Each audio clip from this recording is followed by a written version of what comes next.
Hello bachcho, let's read out the question first. 1 mole of gas expands with temperature T such that its volume V equals to kT ka square, where K is a constant.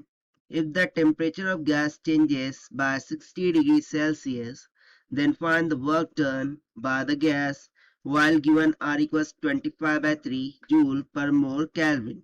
So देखिए 1 mole of gas को expand किया जा रहा है temperature T के इन सच way that के volume हो जाता है के टी का स्क्वायर के बराबर, जहां पर के एक कांस्टेंट है। अब यदि हम बोले टेम्परेचर ऑफ द गैस ये चेंज कर जाता है बाय 60 डिग्री ऑफ सेल्सियस, सो हम बताना है कि जो चेंज हुआ है सो उसके लिए कितना वर्क डन किया गया होगा। ठीक है, while given universal gas constant R 25/3 joule per mole kelvin के इक्वल। सो स्टार्ट करते हैं हम सोल्यूशन से, but before of its let's talk about the key concept which we are going to use here for this question. So यहाँ पर हम simply formula लगाएंगे कि जो वर्क डन होता है this is nothing but is equals to the pressure into change in the volume, right. So इसी फॉर्मूले का हम यहाँ पर यूज करेंगे। So this implies we are given the volume V is equals to KT square. So let's say differentiate okay यहाँ पर हम क्या करेंगे डिफरेंशिएट करेंगे on both side differentiating. So differentiate करने पर ये तो हो जाएगा simply dV, this will be equals to 2 times of KT हो जाएगा, पावर आगे और T as it is while derivative of T that is dt। इतना तो सभी को पता होता है। Now if you remember the ideal gas equation, ideal gas equation, so वो क्या होती है PV is equals to nRT, जहाँ पर P pressure and V volume and number of mole of gas, R universal gas constant, T temperature होता है ना। According to question 1 mole of gas is taken, that means N will be equals to 1। So यहाँ से हमारी equation simply क्या हो जाएंगी PV is equals to RT।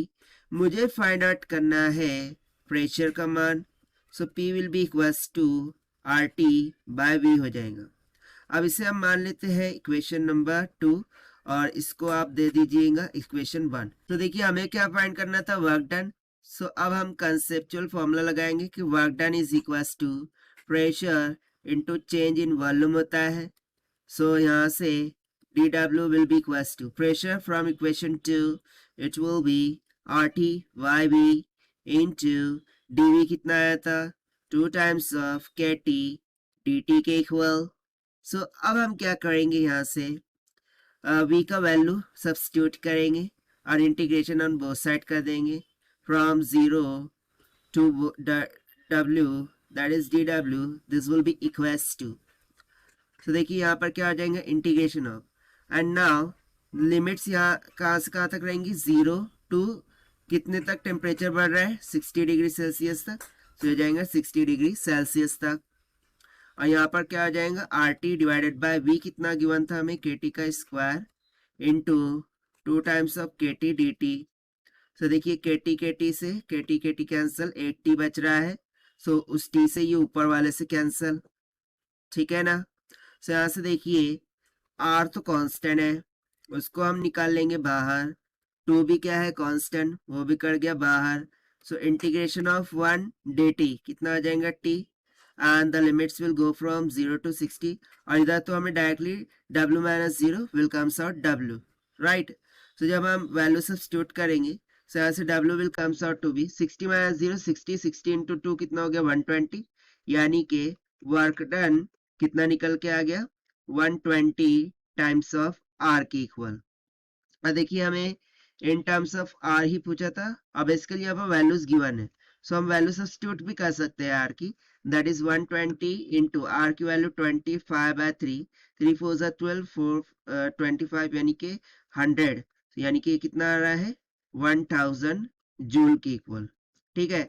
तो देखिए इतना वर्क डन हमारे यहाँ से निकल के आ जाएगा जो कि हमसे पूछा गया था through the question, and this we have found by using the conceptual formula of dW equals to PdV.